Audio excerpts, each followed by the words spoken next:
Hello, everyone. Come on in if you're still coming through the door. Take a seat wherever. Okay, welcome back. Can I get a thumbs up if you've had an awesome day? Yes! A round of applause. I heard some claps. Amazing.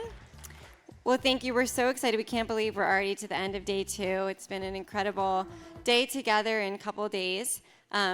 And it all goes back to seeds. But speaking of seeds, in 2022, I put, a little birdie in John Gruber's ear, and I asked him in the Einhorn Collaborative, what would it look like to bring a group of incredible cross-sector and cross-discipline leaders together focused on social connection.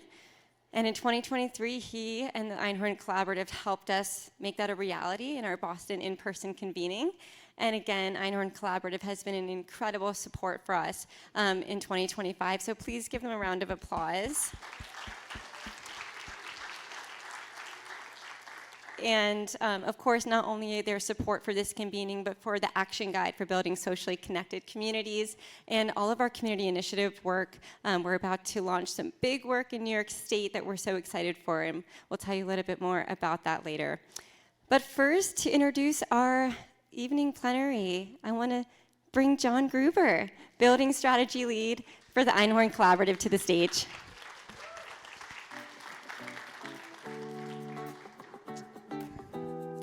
Hey everybody, thank you Jillian for the kind words. It's great to be together. Welcome to this closing plenary session. I'm John Gruber from Einhorn Collaborative, which is a foundation dedicated to advancing the science and practice of social connection and social cohesion. This has been a stellar 2 days of conversation and learning. I hope we all agree and have felt it and seen it. Sessions have spanned such a broad range of topics and explored social connection from so many angles: policy, practice, research, measurement, lived experience, the role of tech, the importance of place. And I think this gathering and all of us here really reflect the whole of society approach that's needed to achieve the vision of a society, of a world that's more firmly rooted in relationships. And to make social connection not just a norm, but an experience that's widely accessible and sought after, we also have to build a culture that values and fosters healthy connection. I really appreciated John Powell's point yesterday where he described culture as collective meaning making. And it reminded me of how the anthropologist Clifford Geertz put it when he said that culture is the stories we tell ourselves about ourselves. In this last session, we're going to delve into the power of stories in building a culture of connection. It's my great pleasure to bring to the stage my amazing, wonderful colleague, Chi Nguyen, to moderate a conversation with Natalie Beckett, Lydia Story. Please give them a warm welcome.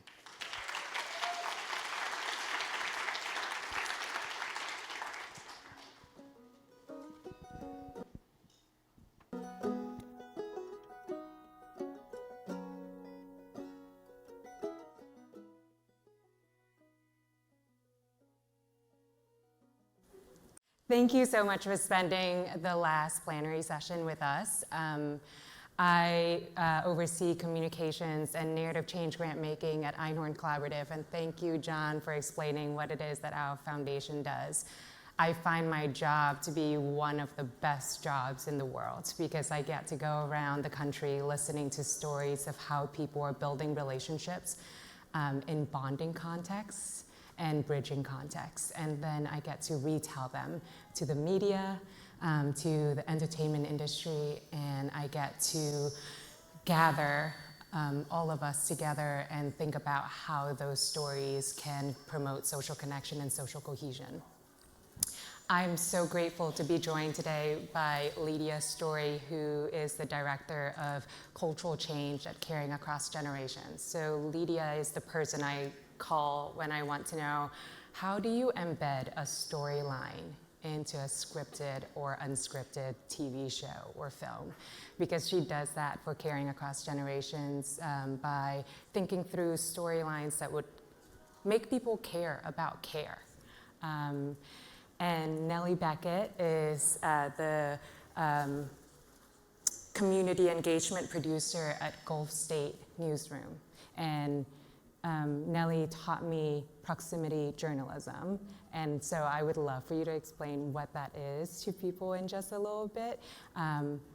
But when we think about newsrooms, Nellie's role is really flipping that concept on its head by connecting community with journalists and journalists with community members. So let's dive in. I think of Hollywood as translating culture to us, and as a chronic reality TV watcher, that's where I get some of my culture. But Lydia, your work is about influencing Hollywood. How do you go about that? Hi. Thank you for including me in this conversation, Chi, and to the Foundation for Social Connection for hosting this panel. I really think about the same sort of John Powell principle of culture is both the end and the means to the end. Like, we have a story that we tell ourselves, but it's also informed by the stories that feed into the bigger story that we tell ourselves. And so I think about it as very reciprocal. My background before joining Carrying Across Generations was as a development executive. So my whole life was talking with writers and storytellers and helping them shape their visions, their ideas into the best possible versions of those things to try to kind of fit the gaps in the marketplace, so to speak. So, like, what were the stories that weren't being told? What were the things that studios and TV networks were looking for because there was audience interest or demand for those things? And how do I actually do what I do now, I think, is very much informed by the work that I did then. I connected with writers. I know how to kind of speak story. But what we do at Carrying Across Generations is really strategically try to intervene in multiple cultural spaces to use storytelling and art to replace some of the more harmful or regressive stories that we've been telling ourselves about care, about the role of getting older, about disability, about what it's like to raise children. So we're really thinking about the experiences that people have in giving and receiving care across the lifespan and transforming both our culture and our systems, because there's a reciprocal relationship in those. So my job is really to kind of like be a translator of what are those like things that exist in the world. What are the nuances and the small choices or even bigger choices that we can make in the ways that we're telling entertainment stories even that kind of feed into a greater vision?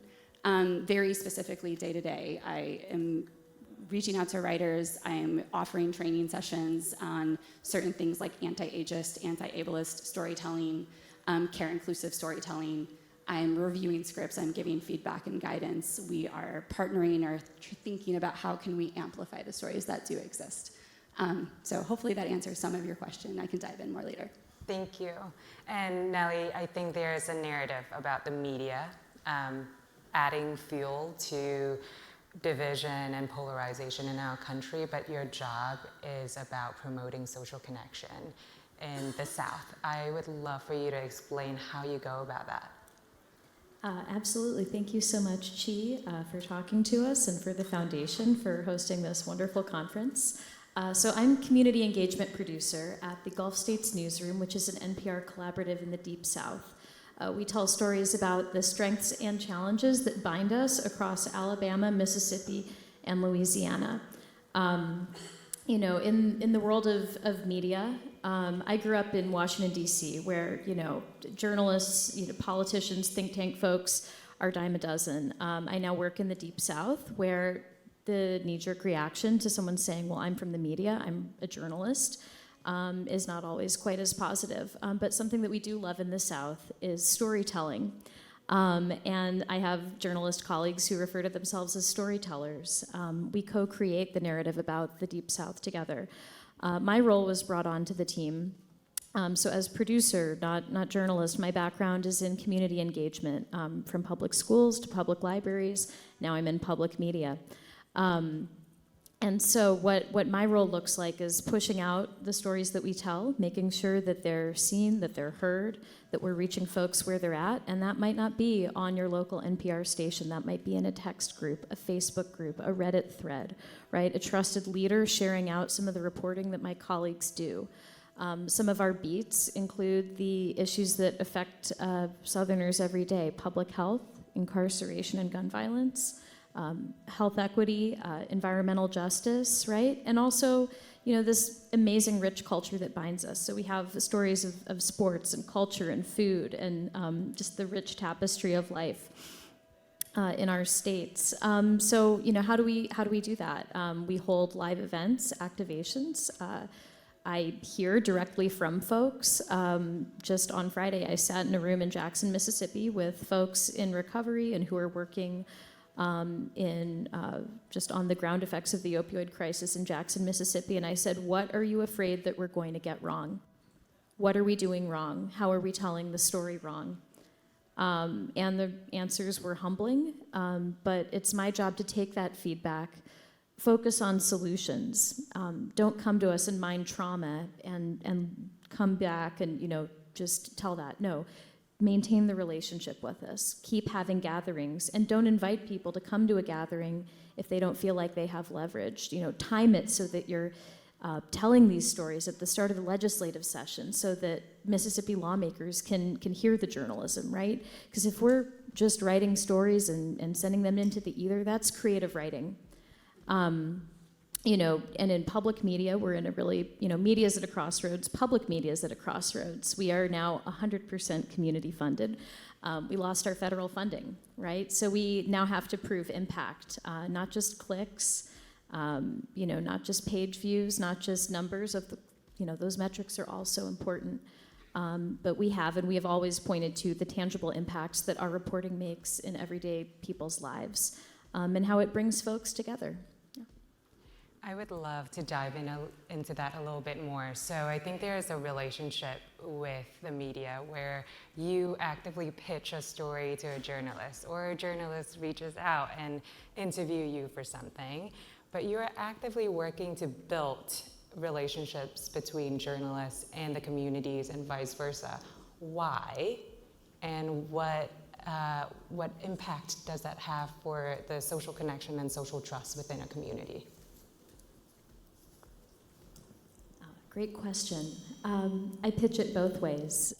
To journalists, I would say if you don't have ongoing relationships with people in community, you're not doing your job, right? You're not doing your job, you're not taking full advantage of your beat, your area of coverage, and you're missing out. You're not telling the full story. To people in community, I would say, your journalist, right, is maybe like your city council member, your local librarian, a religious leader. It's someone who you can go to utilize their microphone, right, to advocate, especially for a cause near and dear to your heart. They can be like a librarian, right? They're an information professional who can connect you to where you need to go. They can be an advocate for you. And they can give you the mic. I'm passing over some of that work to my reporters, training them up to run conversations, to run panels, to have listening sessions, and to hear that tough feedback. Because conversations can be public, on or off the record. Do you have something to add to that? Let me ask you a question about entertainment specifically. So I feel like Hollywood is a place very far away from many of us, me included, and to think that there is a way of embedding storylines about social connection, about care, in whatever format, and for it to show up on your TV screen or at the movie theaters, that feels really hard. How do you go about doing that work? And can you give us concrete examples of what care looks like on screen? Yes. I will start by saying I totally hear that, and I do feel like I'm among so many people who are doing storytelling work and culture change work at the ground level. And the approach that we have in terms of our cultural strategy is very pop culture focused, very sort of top down. But I think both matter and both inform each other. When I joined Carrying Across, earlier I spoke about as a development executive, my job was sort of to see like what was missing, what was the white space. When I joined Carrying Across, I realized care and the way it shows up in all of our lives in its many different forms was a huge white space. And so from a storytelling perspective, I found that exciting, and I wanted to get other storytellers excited about the opportunities, because two big things are true. One, the reason to do cultural change work for care is that it was so invisible in this country, in this culture, for so long, that when we started in 2011, 2012, we started meeting with caregivers and hearing from family caregivers and people who were the receivers of care across the country. And a recurring theme was the sense of isolation. People were feeling like their experiences providing care and receiving care didn't matter. So just before this, I was in a really wonderful session with some researchers from Temple University talking about the concept of mattering. And I think part of the pop culture focus for us is to create a pop cultural landscape that helps us see that care matters, these specific experiences in our lives. But to give you those examples, like what does it actually look like for care to show up on screen? We took all of these focus groups, the stories that we had collected from people across the country, and then we partnered with the Gina Davis Institute for Gender and Media, who does incredible TV representation work in Hollywood, to actually look at every show that aired on television, every scripted series that aired on television in 2021, and look at what did we see, and more importantly, what did we not see, based on and matched up against what people were telling us care looked like in their lives. Things like providing transportation, helping people with activities of daily living, such as getting dressed or showering, moving across the room, cooking for somebody, helping fulfill prescriptions for somebody. These very specific nuances were very, very, very much missing. But then there were also qualitative nuances that were missing, and people found a lot of connection in their care relationships. They found a lot of purpose in those care relationships.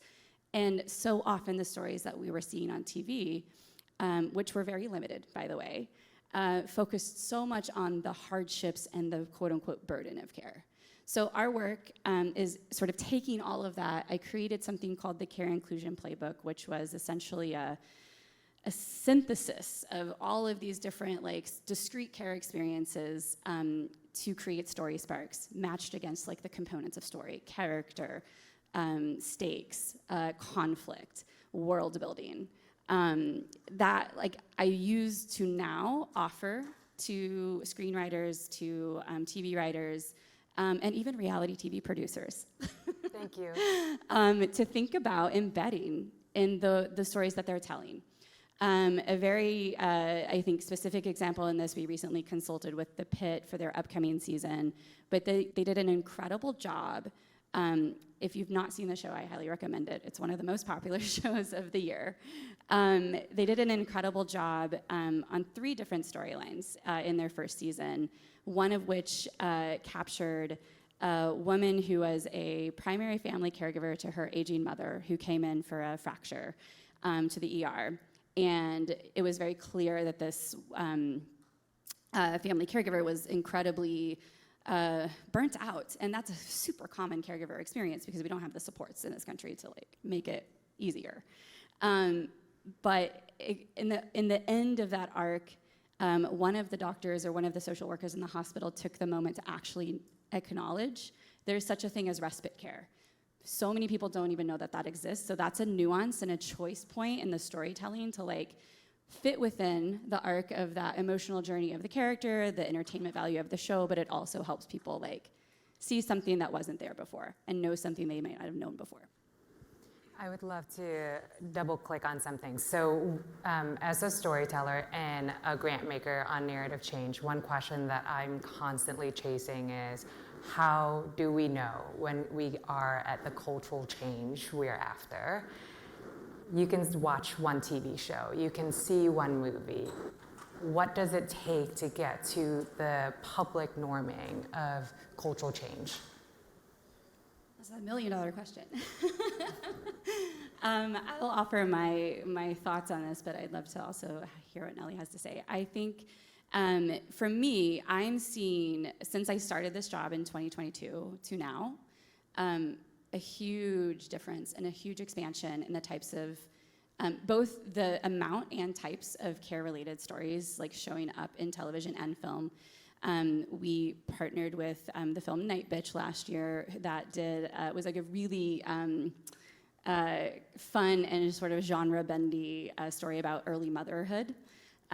We worked with the film Mononas on their impact campaign. We're a huge advisor to that, which was really about the story of creating an opportunity for older adult women in an Italian-American community in New York to like contribute to the creation of a new restaurant, and so giving them a place and a reason to matter.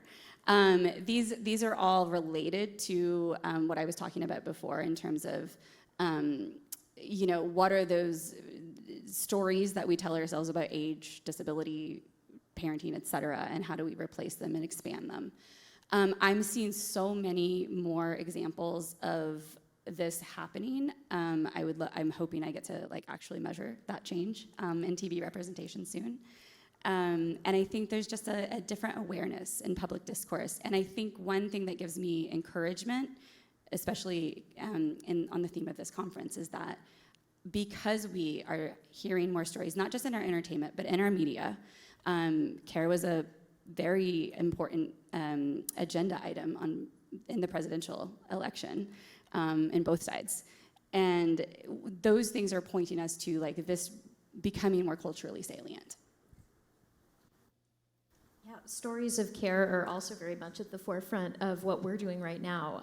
USC Annenberg Center for Health Journalism has given us a very generous grant to cover care as it relates to the opioid crisis in Mississippi. You know, we've done reporting already on what are called grand families in Alabama. Folks who are raising their grandchildren because of the realities of addiction. But connection and care and gathering are so much intrinsically bound up in those stories we tell as well. Whether it's joining folks in North Alabama who find respite in a support group for folks in that situation. Whether it's making sure I'm bringing crayons and juice boxes to a listening session so that caregivers can bring their kids. And still have their voices heard as we solicit feedback on our coverage of the Mississippi Opioid Resettlement Fund. It's all intimately bound up, right, in all of our beats, right? Public health, in culture, in reproductive rights, as we've covered it. And one of our beats, we recently hired a junior reporter whose role is community engagement. So we have a community engagement producer and a community engagement reporter. If that tells you how important right now. I see so many newsrooms hiring for audience engagement, community engagement. Realizing that we have to be part of this burgeoning movement of social connection. I've joked with some folks here, we're still working on the terminology in real time, right? Is it civic re-engagement? Is it reconnection? Is it social impact? Like what is it that we do? But certainly journalism, media, entertainment need to be part of that conversation of reconnection. I've heard so many amazing stories here today about how individuals are coming together and bringing together their communities to connect. And sometimes in the media and the entertainment, we focus on that one single story that can feel so heroic that the reader or the viewer might feel like, that is not for me. I don't think I can host a gathering at my church basement. I don't think I can take that step. So how do you go from creating individual storylines to making social connection a collective responsibility? That's a great question. I would say focusing on gatherings of joy, the homecoming celebrations that we have in Birmingham, Alabama, every fall. Our sports and culture reporter has faithfully covered those. Covering gatherings like the Mardi Gras, and all South Asian crews in Mardi Gras, and how they're asserting identity and belonging in the historically cliquey New Orleans Mardi Gras hierarchy. You know, stories of connection, you know, can be about folks who are working hard every day to community organize on the ground for real policy change. It can also be, you know, about joyful connection, right? I totally agree. I think obviously joy matters. I work in entertainment, so the first goal of that is to entertain people. But I think you entertain people, you sort of bring down defenses, and then there's like maybe opportunity for new realization. So I think I'm going to just offer one of the specific things I'm focused on right now in terms of the storytelling advising that I do, which is to make sure that we're not leaving out the circle. Nobody actually makes it in life on our own. Nobody actually succeeds 100% alone. It's really admirable to lift up people's efforts. That said, if we are continually double tap on the individual achievement, we're forgetting that there is probably a network of folks behind a person. And I think the same is true of care. Like, we have such a mental model of care being kind of one directional from one person to the next. And if you're a giver of care, there's a giver of care and a receiver of care. And if you're a receiver of care, then you're not a giver of anything. And that's just not true. So one construct that I've been offering is to just really talk about the care circle. And I think that can extend to talking about the community and the multitude of participants in any story of success or any heroic action. Even if we're going to like talk about individuals, which is totally fine, it's just expanding that frame out a little bit so that we see the full context in which people are existing and living and operating, and the connections that exist at the backdrop that make these things possible. I feel like you're both creating a structure for how to tell a story of social connection that would resonate with more and more people, taking the time to build out the context, taking the time to say that there are different characters in this story that needs to be featured. I'm going to pivot a little bit to talk about the pressures that the entertainment industry and also media are facing right now. It's the constriction in Hollywood, the cuts of funding in newsrooms, and the closure of newsrooms across the country.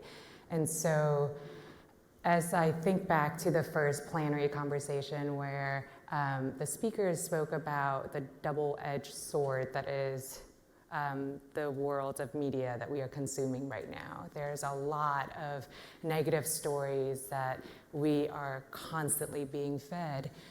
How do you make the business case for stories about social connection? I can jump in first. I think care is a form of social connection. As I mentioned, our research, our focus groups show that people find a lot of fulfillment in these relationships. Yes, it can be really challenging. I'm a mom of two young kids, so yes, it's challenging, and I know it's challenging in different ways for different types of care. But it's also one of the most fulfilling things in my life to be a mom. And so that is why I think making sure that we know, sort of culturally speaking, that care matters in our lives is hugely important. And how do I make the business case for why that should be included in entertainment first stories? One, I think it's just to make that business case, to tell the decision makers, to tell the people who are creating art that it's actually what people want to see because it's reflective of our lives. There's several studies, including one that we did, that show when care is part of the story on screen, people actually lean in and engage more. And new research is showing that audiences are actually thinking about it and wanting to see it. So, and when we have done our focus groups, we've heard from people that literally seeing the show This Is Us, for example, which had such a long running and very complicated and complex, nuanced family care storyline, they said they felt seen for the first time. So that is something I take back and I say, your audience is asking for this, and it doesn't have to be the central focus, but if we just embed it, infuse it, and make it part of the landscape of people's lives in the culture that we're seeing, we're all going to understand that this is something that we're all connected by in reality. The business case for connection, that's a tricky one, right? I think that's why we need to hire, community engagement folks within newsrooms to prove impact, as so many folks pivot from, measures of success like subscriptions toward impact reports. But I will say connection in the Deep South is already a billion-dollar industry, right? University of Alabama football, Bama Rush Talk, right? That's about rushing a sorority, right? That's belonging, right? Coming to Mardi Gras and being part of a crew or swept up, in the joy of that or of Jazz Fest, that's connection. People come to our region for the ecstatic experience of belonging, right? It would be foolish for us not to cover that. But we gather to protest, right? We gather at the Equal Justice Institute in Montgomery to commemorate. Right, we gather, in Mississippi. Incredible movement work is being done in Mississippi. The business cases, this is culture and belonging and narrative are some of the big industries in the South. Creative work, just like journalism, is not just a nice to have. It's a pillar of a functioning and thriving society. We talk about democracy. I've heard folks here, and I hear this sentiment quite often, say, I can't watch the news, I can't listen to the news, I can't read the news, it depresses me too much. Okay, that's fine. Pick one local journalist to support, subscribe to their Substack, pick one local news outlet. I guarantee wherever you are, there is someone somewhere doing good, important reporting, whether they're a solo journalist or creator. And we're at a crossroads. We got to embrace creators, right? And Project C and the American Press Institute are doing wonderful work, right? We're at a printing press-like moment where anyone can be a journalist. I understand the journalistic impulse to gatekeep the guild, but there is no licensure, there is no credentialing. We got to welcome all storytellers, right? Are we about connection? Then we have to. So the business side of it is changing. But that would be my challenge to folks here. The business case for it, find local news in some capacity in your community and support it, because otherwise you are missing such a crucial piece of connective work. I would also add that I think there's absolutely opportunity and agency within this room to do another thing, to take a different approach, modeled after a less top-down intervention strategy, which is we were put in touch with a short film that was so incredibly encapsulating of everything that I think I want art to be, which is to be both care inclusive, to flip the script on aging and disability, and to also help us imagine different sort of possible worlds that we could exist in, where those things are supported. I think when we met this filmmaker and we heard about her short film, recognized that it played at 50 festivals around the world. That's a testament to there are audiences out there for this.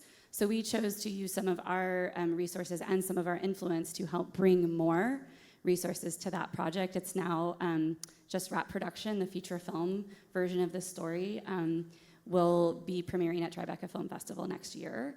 And to be able to say that we were a part of making that happen and making sure that film that had an audience continues to evolve and follow its journey, and we will take a responsibility for continuing to not just support the film of itself, but also make sure that when it's released into the world, we're connecting it back to the communities that it will speak to and resonate with, which is literally almost everyone. So I think there are ways of making a different case and taking a different approach than the traditional business case, to your point.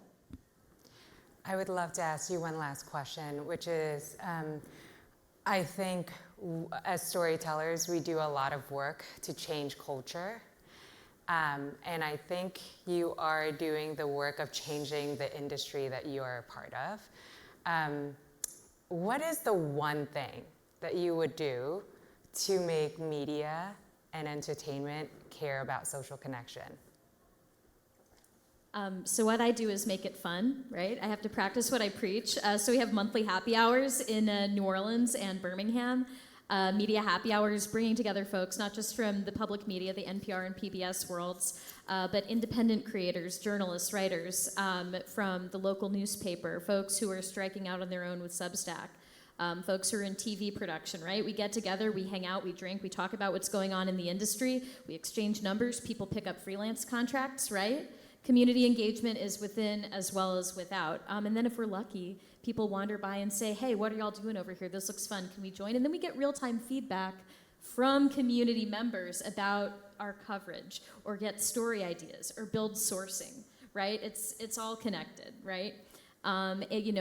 Media these days can be a very intensely isolating profession, right? It's folks, often independent contractors or solo practitioners, or simply the newsroom as such does not exist. Folks are working from home. So it starts with us. It starts with me. It starts with saying, come down to Molly's, which is like the historic journalist bar in New Orleans' French Quarter. They're so excited that we brought back, in days of yore, newspapermen from the Times-Picayune would all go and drink, after the paper had been put to bed. What it looks like today is all of us coming back and hanging out there and reviving this community. But at the end of the day, people aren't going to do it if it's not fun. So, community engagement starts at home. +1. I love a happy hour. I do appreciate the point, though, in lifting up that, I think, like you said, it's engagement within as well as without. Industries are also communities, right? And many people within entertainment also are family caregivers, or somebody who's been on the receiving end of care, or has had experiences raising small children and trying to manage their work life and their professional life. And so creating spaces for people to actually just connect in that way and be open about that is something that I really enjoy doing. In my opinion, when you do that, you're also fueling the kind of storytelling that hopefully will make it into their work and kind of permeate our popular culture. Did my mic go off? Oh, no, okay. I think the other thing that came to my mind a moment ago is to remember that popular culture creates fandom. Fandom is a massive form of community, and one of the ways that we are finding each other lately. Sports, like you mentioned, but TV and film as well. And I think there's a case to be made to entertainment, but also to the folks in this room that, if a film speaks to you, it's a great opportunity to bring people together and talk about it. And create connection through that shared discourse and shared consumption of something really fun and entertaining. Thank you both so much. So I want to wrap by just sharing some of the things I heard in the room today. And as storytellers, I think we have the privilege of sitting and listening to people saying some of the most amazing things about their lives. And when we do our job well, we allow people to see the humanity in other people, and we allow people to see the moral beauty in other people's stories. That's when we do it really well. And when we do it wrong, and when we do it badly, we drive each other further apart. And as I think about my experience for the last 2 days here and looking out to the many stories I had a chance to listen to, I heard story is data. I heard collective effervescence that in and of itself is storytelling. We are talking about media and we are talking about entertainment, but cultural change doesn't just happen in those spaces. It also happens in a hospital room where a doctor shows up and he said, they count on me to embody connection to them. It also happens in Arizona where Chris and Layla are building salons where it's intimate conversations are happening about flamboyant futures. The first time I've heard of this concept, and I love it. It happens when we're asked to write a haiku together. And I had a conversation with Dr. Denny Dumitriou earlier today. And this will go back to the first conversation where John Powell talks about how we listen to story of conflict and then we get wrapped up in them. So Danny said to me, it is well known that fear activates the amygdala part of the brain. It lights it up. But now research has also shown that all strong emotions, not just negative emotions, light up that part of the brain. And it is it's not just the fear center anymore, it's also the love center. It's a love center. And our role as storyteller is to tell the story of social connection so well that it lights up that part of the brain so it doesn't drive us to mindlessly scroll through thousands and hundreds of stories about how divided we are. We can actually come together. So I will close with the haiku that was written by my partner, Brenda. And just one line from this. Brenda wrote in my notebook, "Together we can choose love." And I can't ask for a better way to end this conversation. Thank you. Thank you so much.